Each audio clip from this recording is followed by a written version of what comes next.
All right, folks, it is March 18th. Hope everybody had a great St. Patrick's Day on it yesterday. Maybe you were wearing your green. As you can see, I've still got on some of my green and all along those lines. But there's definitely a holiday that a number of people were celebrating and were enjoying and having a good time. And all along those lines, I was actually working on that particular day and was keeping busy here on Pod TV as well as some of my cultural jobs as well. So definitely it was a good weekend. And of course, I was following March Madness and glad to see that my Marquette Golden Eagles got in as a number 2 seed. So now we'll see if they can do any damage or if they're going to have some problems like they've done in the past. And also if their guard will be making a return trip as he has been out for several games. So it'll be interesting to see how he blends back into the team as they are preparing to have Tyler Kolek back at the start of the season and all along those lines.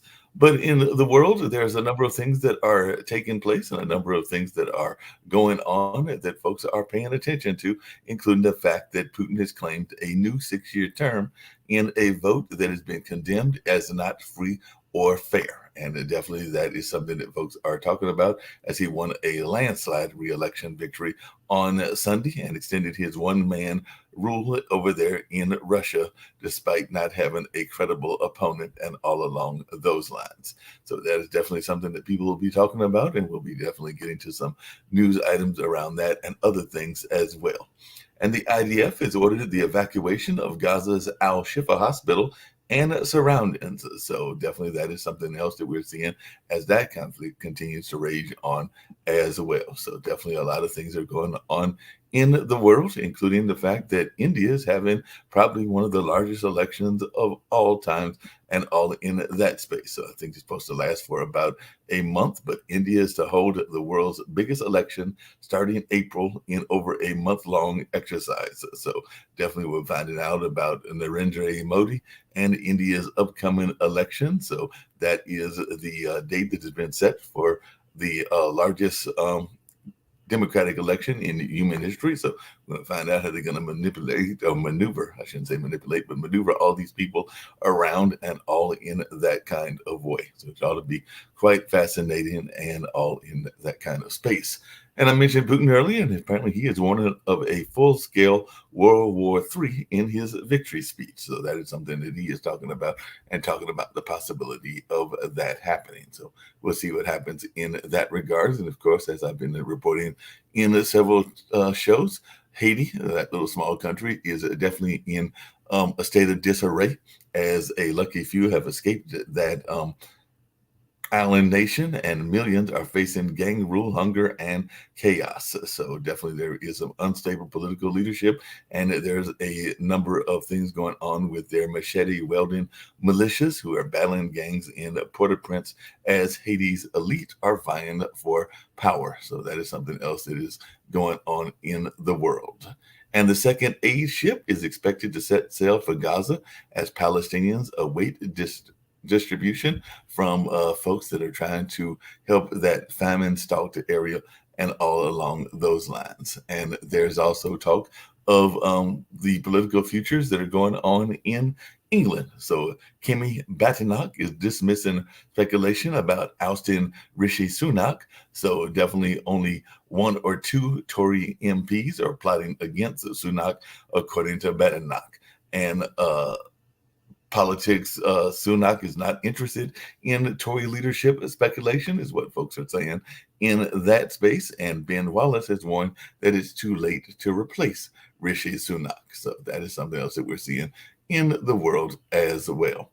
And apparently, in sad news, a man fell to his death from a hot air balloon in Australia, leaving a pilot and passenger traumatized in that particular case. And that was in Melbourne. So that's just some of the things that are going on in the world. I did hear earlier that there were some places that people were not expecting to have earthquakes, because I know we got Rick Rosner coming in. And of course, there are usually earthquakes all over California. But apparently, there have been some earthquakes that hit places like New York and North Carolina, even though none of them has apparently done major damage and all in that space. And I even remember once being at work and feeling the tremor of an earthquake here in North Carolina, even though I did not feel it this time around because I think it was more in the mountain area. So yes, there are seismic plates that are here even in this area as well. And it looks like a lot of folks will be heading to DC, not just to follow all this political stuff, but also to see the cherry blossom. So the definitely that is going on.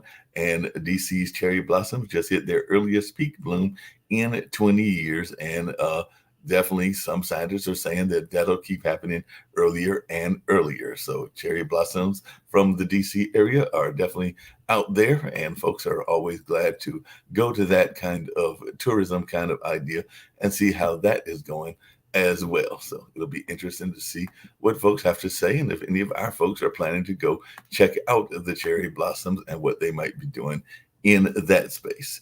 And the Trump campaign is defending his bloodbath warning, because apparently even some of the Republicans are mad when they heard him saying that there would be a bloodbath if he doesn't win in the election. So Biden campaign says Trump wants another January 6th after his Ohio bloodbath prediction. So it definitely looks like folks are paying attention to that as well. And we're always talking about gun control, and 1 dead and 2 injured after an active shooting incident in downtown Jacksonville Beach. So that is something that folks are paying attention to as well. And I believe that was in the Florida area.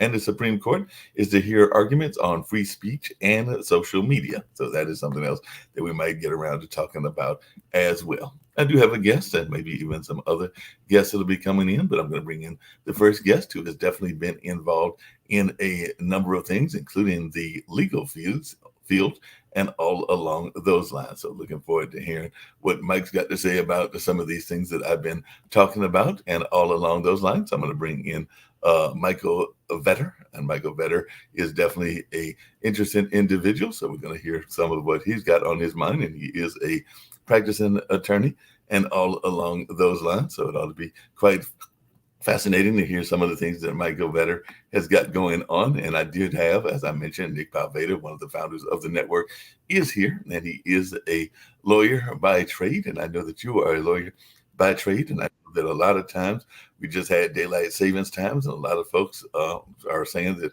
we aren't always ready for it because drivers turn back their clocks and they lose that hour of sleep.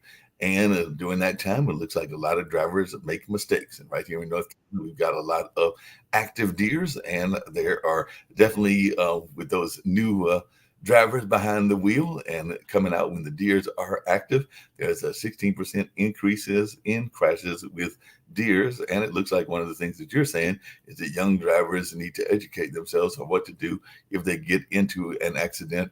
And it's a conversation best had before the crash takes place. So definitely I'd love to hear your thoughts about this, because I do know that if folks are not prepared and those deers jump out, it can cause all kinds of major damage to your car and just to your life expectancy and all along those lines. And I've also got another guest I'll be bringing on as well, and they're going to be talking about some of the Trump situation as well. But before I get to them, I'd love to hear your thoughts about the deers and all along those lines. Well, thanks for having me, Mark. It's a pleasure to be on your show this morning. It's crazy. We have this daylight savings times, which has been in the United States for the last 100 years. And now what we're seeing with daylight savings time is that, we're having to readjust our bodies. It takes about a week for our bodies to get used to adjusting to that. But, our wildlife doesn't necessarily follow daylight savings time. They're still doing their thing based upon the position of the sun. So we're seeing situations come up where people sometimes, aren't used to these changes with their bodies and with the clocks. And it's causing a lot of accidents, especially for our younger drivers who have to go to school. So, it's amazing when you look at the statistics that are kept by the federal government. And when you look at the statistics that are put together by the National Highway Transportation Board, and what they do is they show that when you're looking at drivers between the ages of 15 and 19, that those drivers have a much higher rate of vehicle collisions and accidents, and also deadly accidents, than all the other age groups of drivers combined. It doesn't matter if you're a 98-year-old driving or a 44-year-old driving, you're less likely to be in an accident than someone between the ages of 15 and 19. And Yeah. I've really, looked at it as, looking at three main reasons why these accidents are occurring. And the first one is speed. And what we find is younger drivers are not as attuned to being aware of the effects of speed on a vehicle. And I think it's so easy as you're driving at a high rate of speed, let's say 60, 65 miles an hour on a limited access highway, to not even realize you're going so fast when you're driving. So when you're driving at such a high rate of speed and you come upon either an unmovable object or another vehicle that may be drifted over to your lane, that high rate of speed is something that the younger driver does not have the skills necessary through the driver's ed programs to be able to adjust and modify when they get that type of situation. So speed is the overwhelming number one factor when it comes to these types of accidents. But there's more. It's not just speed. What we're finding as well is that there's an issue with scanning. We may go back to our driver's ed class where we remember that you can't just look straight ahead. You got to look in your rearview mirror. You have to look at other parts of, what's going on to your left, to your right. You got to have your head on a swivel. And what we're finding is that there's not a lot of scanning that occurs when you have the younger drivers that are out there on the road. And then the third reason why you're having an increase in these accidents and collisions is because of distractions. And we're seeing more and more distractions in the vehicles, whether it's through social media, whether it's through issues in terms of people trying to live stream. What we have is a problem with distractions in the vehicles. It's not just the radio that's playing, but we have a lot of other things that are happening in these cars. People are trying to, I saw one guy the other day, he was trying to eat some spaghetti, it looked like, or some pasta while he was driving down the road. You got a lot of distracted drivers out there. And especially when you have these, younger drivers between the ages of 15 and 19 feeling like they're Superman or Superwoman, they're causing these, you're seeing a much higher rate of accidents. So Michael, along those same lines, really quickly, I definitely want to get to Catherine as well, but along those same lines, do you find, because I know there's been a lot of talk even in our presidential elections about cognitive abilities, what are you finding in terms of the older drivers? Because I know a lot of people, and neither Mr. Trump or Mr. Biden are exactly young at heart or anything along those lines, but maybe they're young at heart, but they're definitely not young at age. But what is our thoughts around the older drivers? Because even though I am a mass transit person, get around by mass transit, I do know that a number of my friends are in their 70s and 80s and are still on the road, and sometimes they may not be as alert as they used to be. So what is the take on older drivers as well? Well, I definitely like how a lot of the states are implementing these types of vision tests for older drivers. They're requiring, especially at a much greater frequency than a traditional person that needs to renew their license, a vision test. And these vision tests are really important to ensure that someone doesn't have some either cataracts or macular degeneration, something that they may not even realize is affecting their vision. So having the states involved in making sure that they have these types of medical exams are really helpful to limit that type of exposure. But it also becomes something that can be done through a family conversation.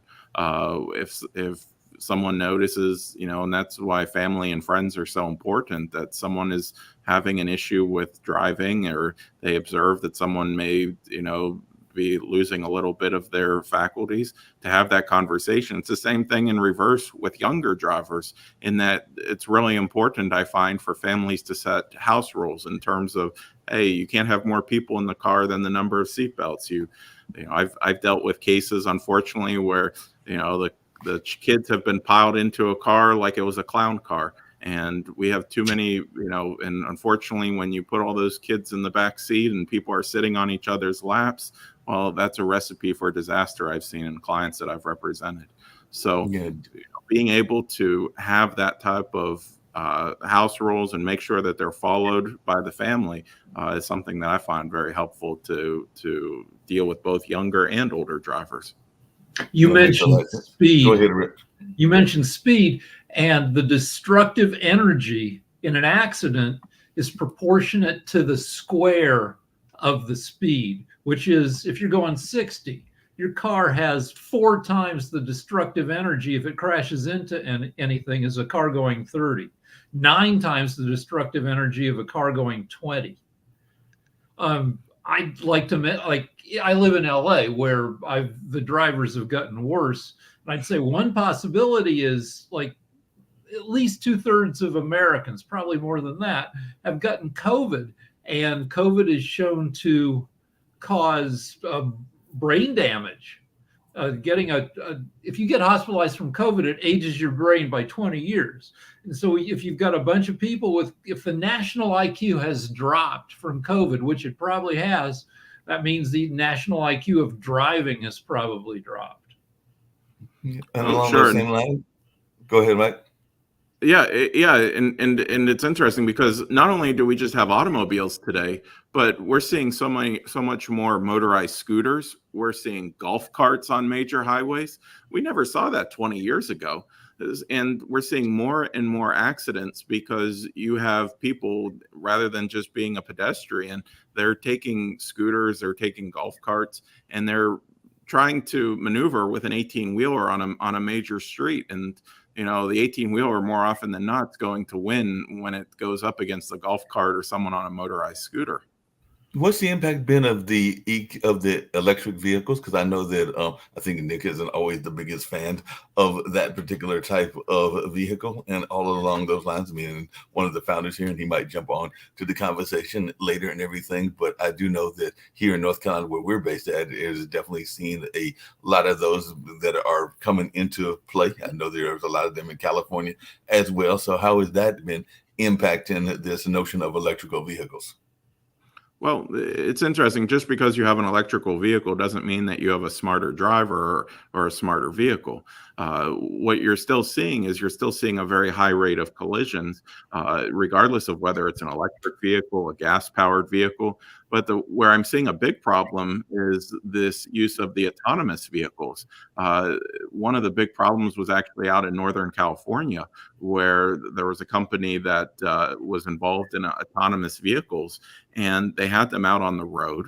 And people didn't actually realize that these autonomous vehicles had a flaw that whenever there was emergency lights, the autonomous vehicles didn't know what to do. So there would be a fire truck, for example, on the side of a street, and the autonomous vehicle would just stop in the middle of the street because there's a fire truck on the side of the street and cause a major traffic pileup, or the autonomous vehicle wouldn't recognize that a pedestrian was crossing in a crosswalk, or a pedestrian crossing in a non-crosswalk, and people were having to jump out of these autonomous vehicles, and they had to shut down the program up in Northern California because it was causing such a problem, these self-driving autonomous vehicles. So that's another issue that's really impacting our roads today that we didn't even think of 20 years ago. Before we bring in Catherine and everything, I did see your question, Rick, and everything. But before we bring in Catherine, she's going to talk a little bit about the Trump campaign and the religious right and everything along those lines. But before we do that, I did want to introduce you to Nick, because Nick is a fellow attorney in that pension attorney lane and all along those lines. And you're down there in Deerfield Beach, so you also have that Florida connection as well. But definitely wanted to introduce you since he's one of the founders of the network. And Rick, you had a question, and like I said, I just wanted to say that autonomous vehicles don't have the brain power to be good drivers.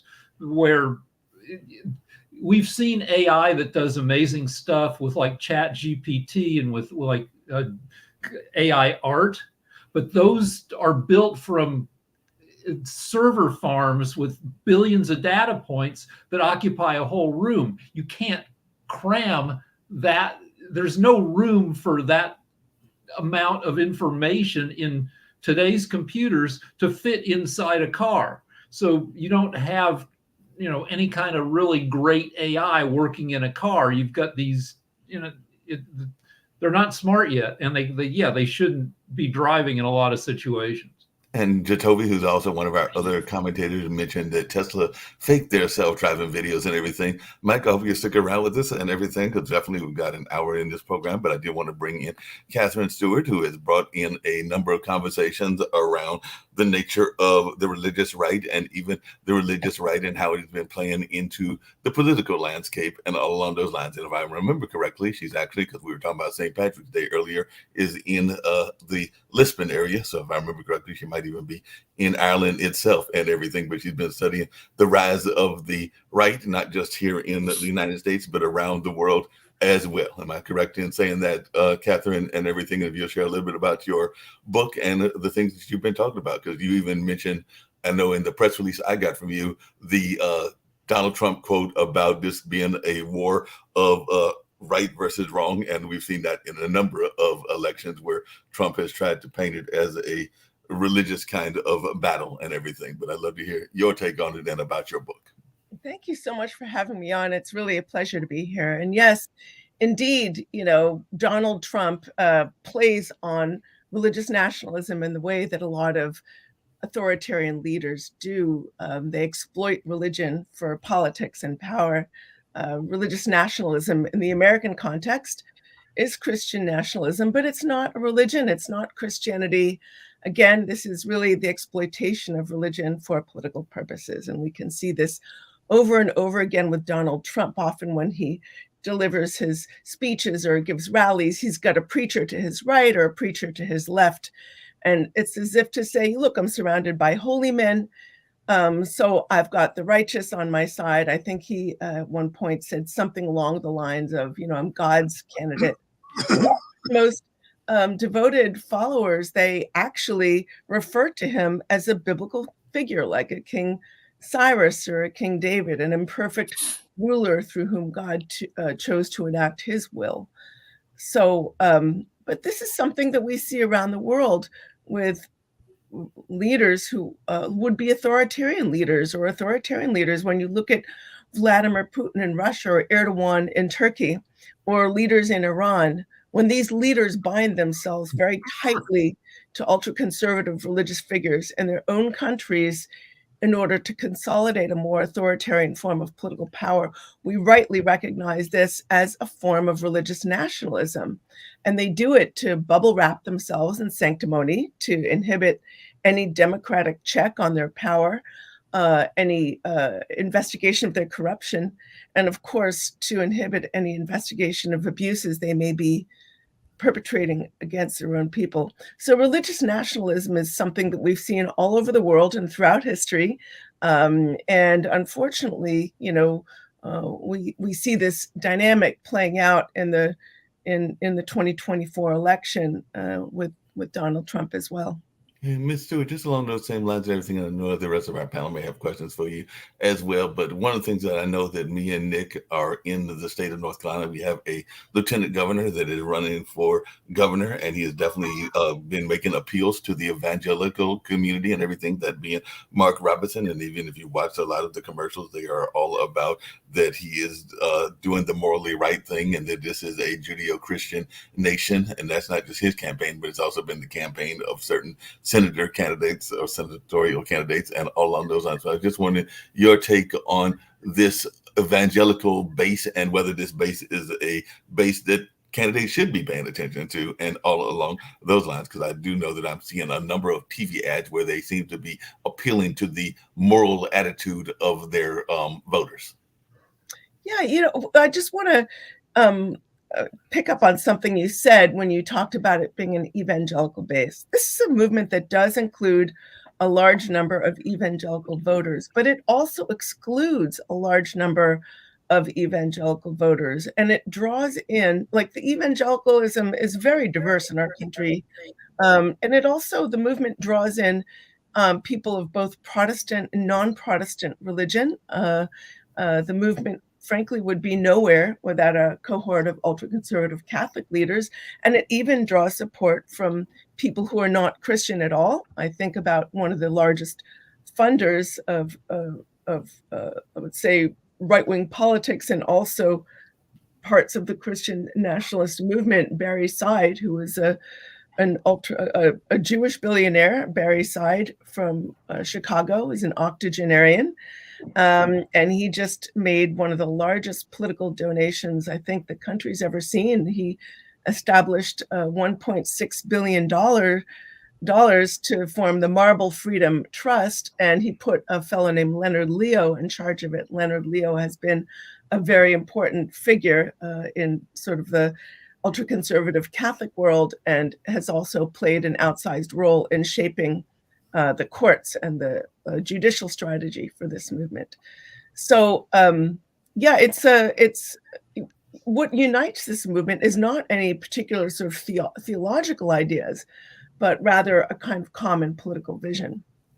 Yeah, makes a lot of sense. There's definitely that common political vision. And like I said, I have seen a number of the campaigns that try to make this notion of this being a Judeo-Christian nation. So I just wanted your take on that, because I've definitely seen people say, kind of try to make it seem as if the founding fathers were all overtly religious and that they are kind of following that path and everything when they are using the religious tones in politics. But I've also remembered that historically speaking, we're supposed to have a separation of church and state. But I just wanted your take on that.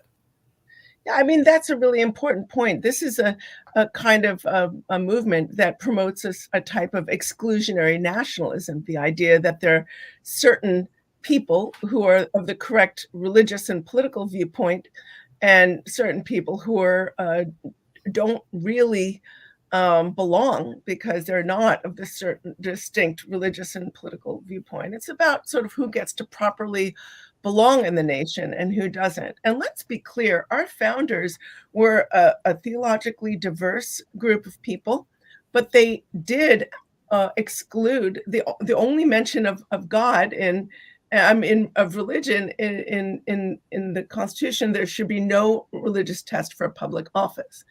And that was a reflection of this idea that, this is a government of the people, by the people, and for the people. And it's not a government that should be led by any particular, like a pope or a religious leader, or should serve a distinctly sectarian religious purpose. I think the true religious freedom, which is one of our dearest and most valuable constitutional principles, is the idea that people have a right to worship any God or sacred idea, or none, if they choose not to, but also that they don't have to support any particular religion with their money if they don't want to. And our founders are very clear about this.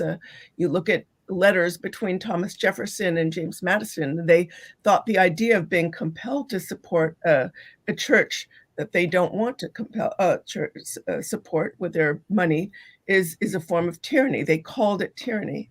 And so this is a movement, in my view, that undermines true religious freedom. It says that there is a sort of righteous way to be a Christian and a wrong way to be a Christian. And it's interesting because some of the movement's most powerful critics are themselves Christian. I think about groups like Vote Common Good and the New Evangelicals and Red Letter Christians and Christians Against Christian Nationalism and the Baptist Joint Committee and so many others that are organizing and registering their opposition, saying, not in my name. This is not how we understand our faith. And I think, frankly, many, if not most, American Christians see religion as having something to do with loving their neighbor and caring for the least of these, and not forcing their values on other people through the courts or through policies that, frankly, a majority of Americans don't approve of. Hey, Ms. Stewart, along the same lines, and then I'm going to open it up to the panel to ask some questions of you as well, and they may have some for Michael as well. But one of the things that I was curious about is definitely being a fan and being involved in some of the civil rights stuff, and myself, even with my parents in the 60s and 70s when I was a youngster and everything, and even being a fan and a supporter of Reverend Barber. I do know that the notion of religion has been very important into the civil rights struggle as well. And that might be one of those people that you're talking about that is going the opposite direction, using religion more from a left side of politics versus a right side of politics. But I was just wondering your thoughts around the notion of just the role of religion in politics, because it does seem like it has been a significant role, whether we're talking about Billy Graham, an evangelical person that has endorsed people in the past more on the Republican side, and definitely, like I said, Reverend Barber that has endorsed people from the Democratic side. I just wanted your thoughts on the role of religion in politics in the modern day time. That's a great question. Listen, I think it's possible, and it has been done over and over, to acknowledge the role of religion in our founding, and also to for politicians to express their faith in the public square, while still acknowledging the religious diversity of our nation and respecting the religious diversity of our nation. The principles of equality and pluralism and justice are some of our dearest founding principles.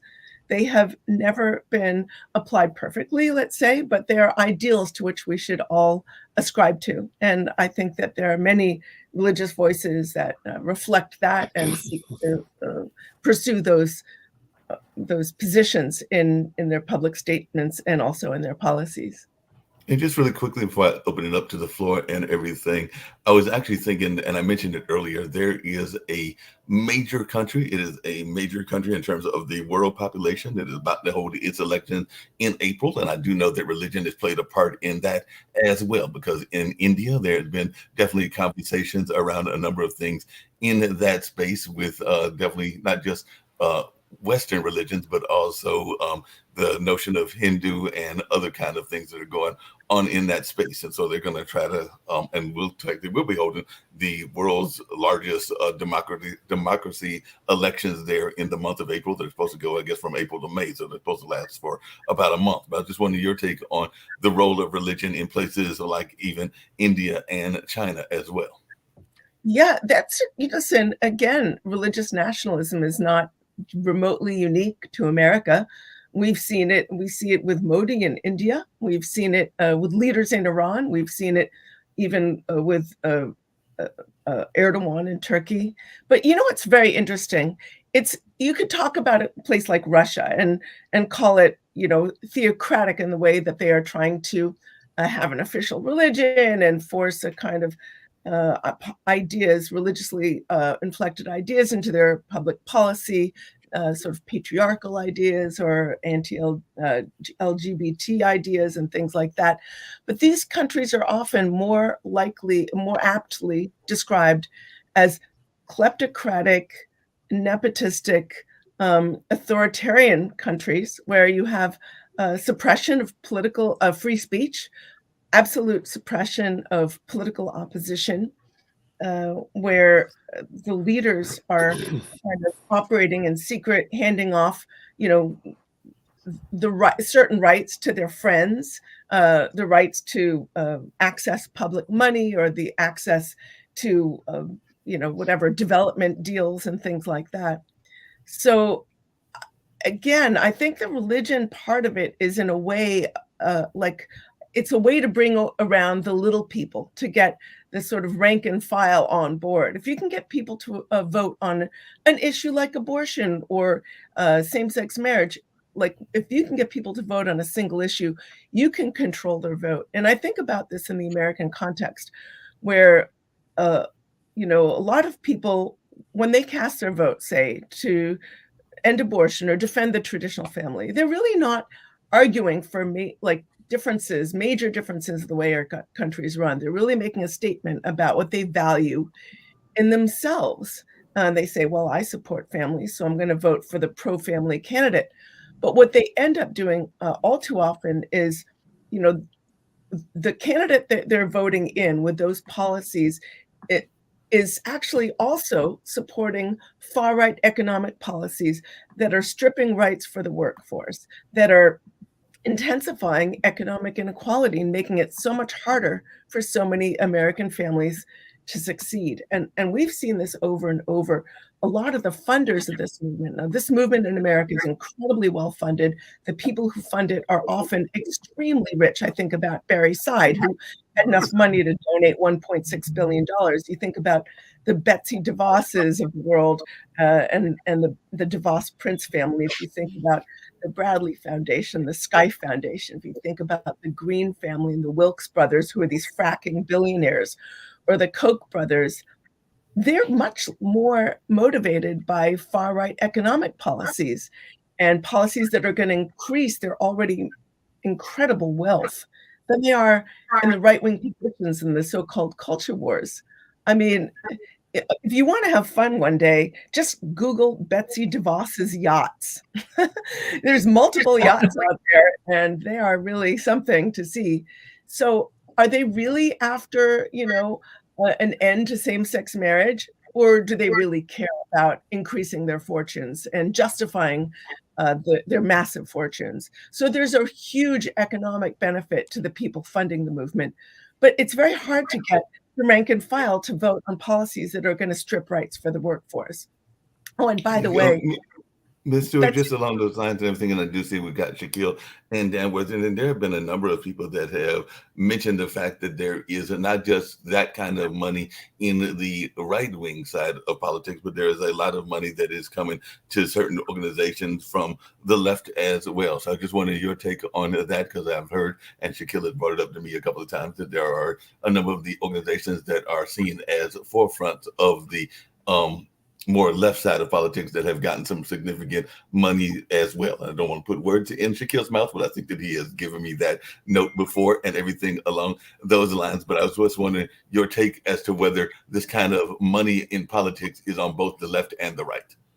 There's absolutely money in politics on both the left and the right, but it tends to get spent in different ways. So sometimes the money on politics that's coming from the left side is actually trying to expand rights for the workforce, promote more just policies for the workforce, or expand different aspects of human rights. Also, sometimes the money targeting the left, obviously some of it goes to politicians, but it also ends up sometimes in siloed places. It ends up focusing on more technocratic solutions and siloed causes, whereas a lot of the money on the right funds this sort of, I would say, organizational infrastructure of the Christian nationalist movement that is trying to erode rights for the workforce. Really? Yeah. I mean, yeah. I have never heard so much dribble in my entire life. You're entitled to your opinion, Catherine, but you're clearly a leftist, and I'm not buying anything you're saying. Fair enough. You can have your opinion, but I'm not interested in a cage fight here, Dan Worthington. This is how we work here. We have a cage fight. This is what this program is all about. We get together and we fight over these issues, and that's the way it is. Thank you very much. Welcome to the cage fight, Catherine. All right, so we drove her out of the space there. She's gone. Life works that way. Well, we still have Michael. He hasn't left yet. So I guess I can ask him a question about these drivers because they're younger. My grandkid is now driving, and he's in that age group that's a high risk. And what we do is we keep them off the interstates. So I guess my question to you is, and when I was driving on the interstates here, I would go on Interstate 4, which you're familiar with down in Florida. There'd be maybe 20 cars total on the road.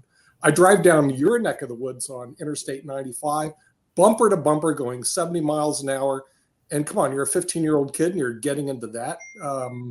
Is there something about where we could limit the speed that these young drivers go on? What are your thoughts on that, Michael?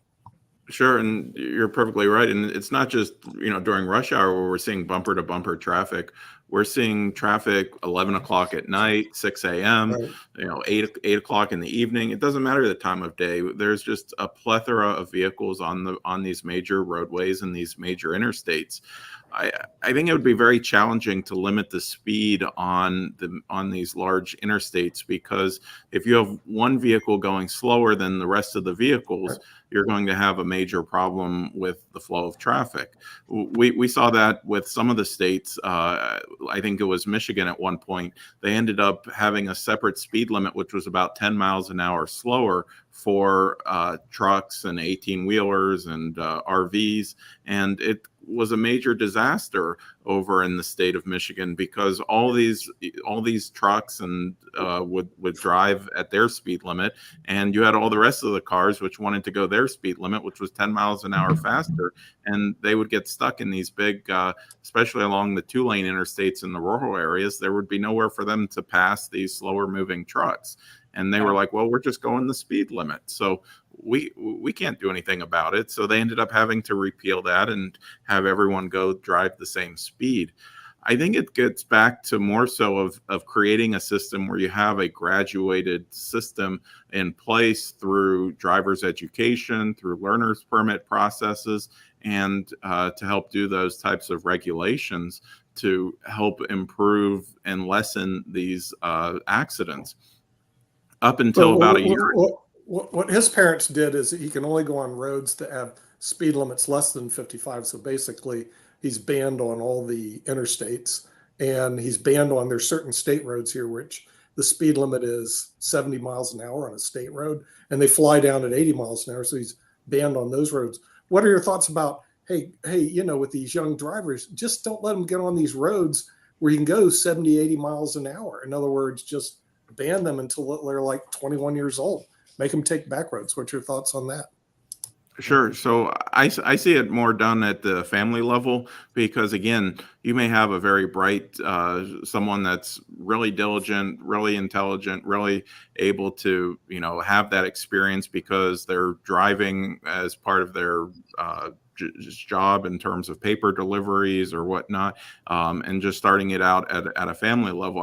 I know one of the places where the state of Florida has tried to, enact legislation, and they did about 2 years ago, was the use of especially younger drivers and people, in middle school or high school driving these golf carts in communities. It was a big problem up in St. Lucie County, Florida, where you had a large number of people that lived in retirement communities or lived in these associations that had these golf carts as part of their modes of transportation in the household. And what was happening was you had these middle school age children that would take the golf carts out, especially in the summertime. We know that in the summertime, between Memorial Day and Labor Day, you have a crash rate that's 3 times higher among 15 to 19-year-olds than during the school year. And these younger drivers were taking these golf carts out to the local grocery store or to the park, and they were getting into a much higher amount of crashes because there was no regulations whatsoever in the whole state when it came to regulating who or how old you had to be to drive a golf cart. So now there's new regulations and age limits that are put in place related to driving golf carts. And what we're seeing is that that's looking like it's going to have the reduction in the amount of crashes, because it's not just crashes that's the problem. It's the high amount of serious crashes. Just in the year 2019, there were over 2,200 serious crashes among teen drivers. And of those serious crashes, over 10% of them resulted in a fatality.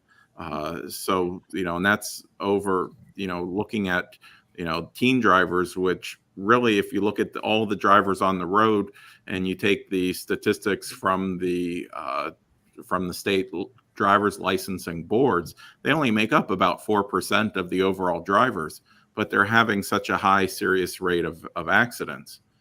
Now, getting back to what Mark was saying in terms of the daylight savings times, it's interesting that there are only 2 states in the U.S. that don't currently follow daylight savings time, and that's Arizona and Hawaii. And it's interesting in that looking at those states, even if they don't follow daylight saving time, they're still having a high number of accidents. So I don't necessarily equate, having daylight savings time as definitely, being a contributing factor to accidents. I think it's more so based upon the distractions that are available to drivers, the speed issues, and the lack of the scanning and awareness about what other things are on the roadways. Mm-hmm. Yeah, right. I think in California, we have rules about young drivers aren't allowed to drive solo. They have to be escorted by an adult, which helps in keeping a young driver focused. in LA, my daughter's generation has been reluctant. When I was a kid, we used to get everything we wanted by driving to places and meeting people, but now you do a lot of your business online. And my daughter's generation wasn't so eager to start driving as soon as possible, because they see what a miserable experience driving is. And if you can do all your business online, then maybe don't put yourself at risk that way. Hey, Michael, just to come back, and I just see your hand. To be fair, Rick, you do live in California, so with 40 million people, of course, it's a miserable experience driving. Yeah. Hey, Michael, just really quickly, and I did see Jacoby's hand up as well and everything, but do you find that it is varying state by state, region by region, and maybe even party by party and everything? So do you find that there are certain areas that have more stricter driving rules, and is it done by region, or is it done by politics, or how is it done in that area? Because I know you're in Florida, which is a DeSantis state, but I also know there's some strict rules in places like New York, which is governed by a Democrat. Just wondering, do you find it has got any political or religious differences as well? Sure, I absolutely see it. States that are typically governed by Republican governors and Republican state house and legislatures are less likely to have restrictions and rules than the Democratic-leaning states. For a perfect example is Montana, the state of Montana. The state of Montana didn't even have a speed limit within its state up until the last decade or so. So you're seeing situations in which, seems to be in some of these states like California and New York, over-regulation rather than letting it go back to the families and allow, families to make the decisions on an individual level rather than having the state come in and offer this giant regulations. But I think it's interesting because you're seeing a lot of migration right now in the United States, where people are leaving California, they're going to Texas, they're going to Tennessee. I was actually just up in Nashville over the weekend at the SEC basketball tournament, and I ended up overhearing a conversation between a couple police officers in Nashville, and they said, look, we have all these people moving in from California, and they're saying, hey, we want things done, this way or that way, because that's how it's done in California. And there's a pushback by the local people in Nashville, and they're like, well, this is Nashville, this is Tennessee. If you're going to come out to Tennessee and you want things to be done like they're done in California, we'll go back to California. We don't want to, change our policies in terms of how we're policing or doing certain things.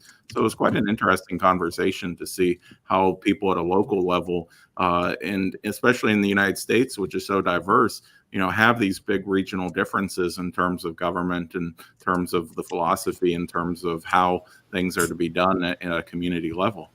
Speaking of local level, I did see your hand, Rick, and everything, but I was going to bring up something to Steve, because I did see Steve here, and early today, speaking of local level, I saw that they did a big event. He's actually in Morrisville that dealt with clean water. And I guess that y'all are doing a big event around trying to make sure that there is clean water in that relatively small city and everything. But I did see that on yesterday's news where there was a major clean water initiative. So I was wondering if you could. Yeah. Well, it's Creek Week. It's Creek Week, which is keeping your streams clean, education on stormwater. And there's a bunch of events going on. I think there was a stormwater 5K. So stormwater is basically just runoff and chemicals and stuff that we throw in the water, and it gets in our water. So in local governments, you have to have very stringent stormwater, which is like ways that you can collect the water and make sure that it's draining cleanly and keeping out, educating residents about the types of things that can get underground and poison our water. And so there's a lot of activities going on this week in Morrisville and around the area in North Carolina.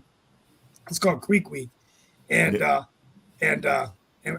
we're not talking about politicians going up the creek. We're talking about Creek. The actual creeks and everything. Rick and then Jacoby. All right. So to go back to driving age, there's a legacy of farming, where rural states and agricultural states used to let people, and some of these laws are still in place, drive at earlier age because kids had to be able to operate farm machinery. In New Mexico, in the 40s, my mom was fully licensed and driving every place at 15. And so in some states, the driving age was even younger. Yeah. Hey, Jacoby, you had a question or a thought as well? So my curiosity in terms of the driving and everything is, have there studies been done, or have there been studies done around when these challenges on social media come about? For example, when the cinnamon challenge came out, there was a spike in the problem around kids calling the hospital over cinnamon stuff. So because there are a ton of these challenges that pop up on social media, from TikTok to Facebook and so on and so forth, that deal with driving, and even with the golf cart situation, there were challenges around that. So do you find, or are there studies that actually look into this, or find a spike, for say, in car wrecks or car crashes or problems around these trends that pop up on social media? Sure. Whenever you see something getting a lot of popularity, and there's different types of larger group of people doing something, there are going to be an increase in people actually following through on that. I think the bigger question comes up, and this is going to be something that's being argued actually up at the Supreme Court. It deals with this issue as to liability of these social media companies and these platforms when harm does befall other people because of these challenges or things that are happening on the social media platform. And is there any type of liability that may befall, a TikTok owner, whether it's ByteDance or whether it's transferred to Steve Mnuchin or someone else, or to Facebook or and Meta, related to, if you have a whole bunch of people doing something and the social media platforms aware that this challenge is occurring, well, is there going to be some sort of liability to the company if they don't shut it down? Not just with vehicles, but there was the issue with the Tide Pod challenge a couple years back, where people started ingesting the Tide Pods, the laundry detergent, to some detrimental effects, and they were all filming themselves doing it. So it was gaining that popularity on social media. So, something like that, we see both the benefits and the drawbacks of social media, because, you probably recall about 5 to 7 years ago, there was the Ice Bucket Challenge on social media, which raised money for ALS awareness and, raised millions of dollars for that cause. But then at the same time, you have people doing these challenges which cause harm to others, which it shows the negative side effect of the social media, especially if they're trying to do it while they're driving. So in the early days of YouTube, there was ghost riding the whip, where you get your car rolling and then you open your door, you climb out of your car, and you drive your car from outside. That would always end in an accident. And these days we have burnouts in LA, where you do the Tokyo drift kind of, that messes up a lot of people. Yeah, no doubt and everything. Just really quickly, because I know we're winding out of time, I do have a quick question for Michael that's somewhat related to what you're talking about that tournament and everything. But before I get to that, Sasha, any thoughts about this conversation, as well as what Ms. Ireland was saying before she left and everything about the autocratic governments? Because we do know that earlier today, or earlier this weekend, in a landslide victory, no surprise there, Mr. Putin won victory again and everything. So I just wonder your take on politics, and particularly the politics of Russia. You're on mute.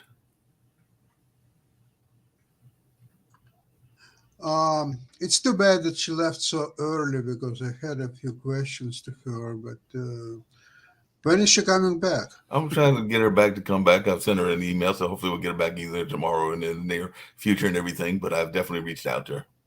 Okay, I'll be following your programs, and I wish she'll be back as soon as possible. Sounds good, everything. But what is your take on the whole notion of the election there in Russia and everything?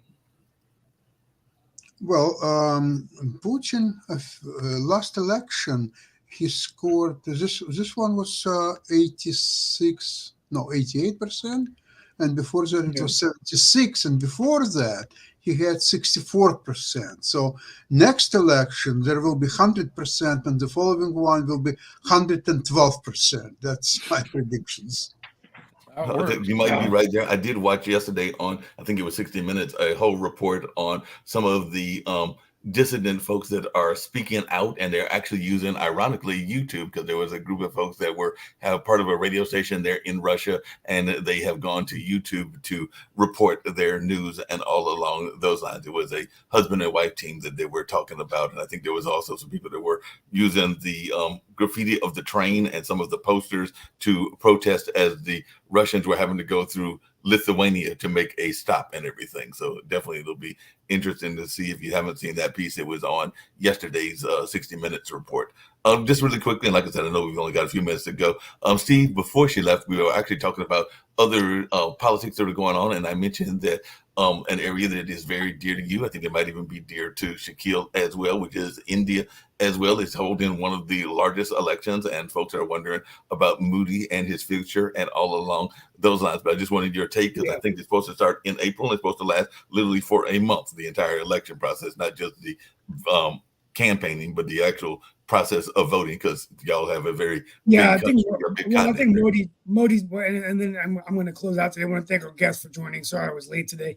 I think Modi will win again. He's very well positioned. I think there's a lot of some controversy around his treatment of religious minorities, Muslims, Christians, but the Hindu state strategy. But clearly, I think India is a nation on the move. 87 unicorns last year, $1 billion companies, 1.2 billion people now connected to the internet. They're really emerging as a startup nation, and he's taking I think he really has a goal of being the number one economy. I think within the next 5 to 7 years, I think he can do it. And I think India is a force to be reckoned with. It's going to be interesting to see now what happens with China and Tibet, the disputed property. But this guy's a young, spry 73, does not sleep very much, meditates every day. And I met him in 2007, but I think he'll be prime minister for another 5 years. Before you close out, I did see Shaquille shaking his head when you mentioned the notion of him being the largest country or having that leadership. So I know we can go over maybe a minute or two, even though I know Kim and them are very tight on our time limits and everything. But did you have a response to that? And I had a quick question for Michael about sports. Well, I just don't think that they'll grow to being the number one economy as quickly as that. I think the US is going to continue to increase its economy, or the size of its economy. But I have to say, Steve, I am very concerned about the rise of Hindu nationalism in India, because it is having a very big effect on other minority religious groups, most notably, obviously, Muslims and Christians. I completely agree. And the big problem with that is it's not just affecting those Indians in India, but it's affecting Indian communities in other countries in a way that hasn't been seen for generations. So I think that's a problem, and I think he has to get control of it. Yeah, and I think that's kind of what Ireland was alluding to and everything. Just really quickly, and then we'll turn it over to you, Steve, for a closeout and everything. But you mentioned that you went to the SEC tournament. Did your team win? Because I know my team made it to the championship. It got blown out toward the end, but we did get the number 2 seed. So I'm a Marquette graduate. So definitely go Marquette in the Big East. I know the Pack made it as well. But did the team you were rooting for, Michael, win since you were at the SEC tournament? Well, I'm a proud Gators alum, and my Florida Gators were trying to do the unthinkable, which hadn't been done since 1942, which was play 4 games in 4 days. So unfortunately, they ran out of gas yesterday and lost to Auburn. It's crazy the way the ball bounces. You make 14 3-pointers on Saturday, but then you only go 1 for 14 on Sunday. So, but the good news is we got the tournament next week, and I think there's so much parity in college basketball that it doesn't matter where you're seated in the tournament. You can get hot and have a nice run.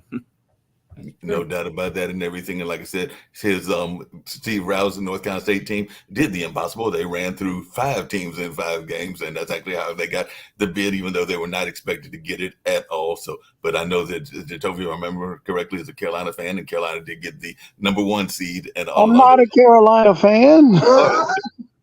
I'm with Steve on that. I'm NC State. I'm going to close out. I'll open up tomorrow what I was going to close out with, but I will close out. Of course, you brought up the Putin election. We're going to talk tomorrow about, Vice President Biden has a event tomorrow next week with the vice president in Raleigh. And to get a picture is $25,000. To get in the reception is $3,300. Really made me wonder about, American politics and how ironic it is that, there's so much money that's required to even access leaders like the presidency.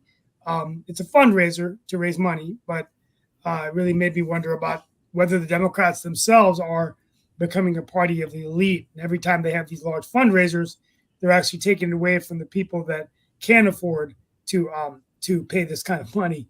But we'll be talking about artificial intelligence tomorrow. I just got back from Disney World, and I've got some ideas on how AI could possibly be used to make the Disney experience something more enjoyable.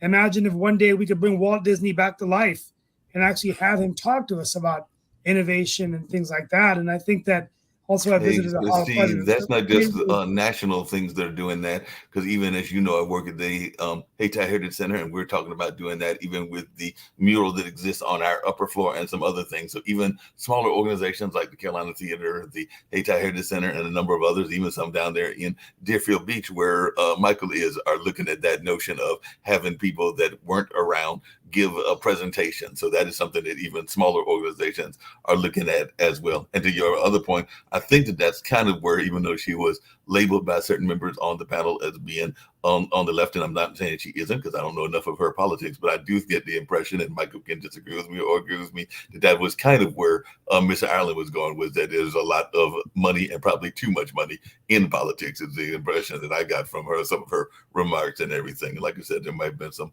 Republican versus Democrat kind of talking points that were going on there as well. But I do think that that was one of the things that she was trying to bring out, and maybe whether she brought it out or not, that's up to the listeners to determine. But that's the impression I got. I don't know what your impression was, Michael.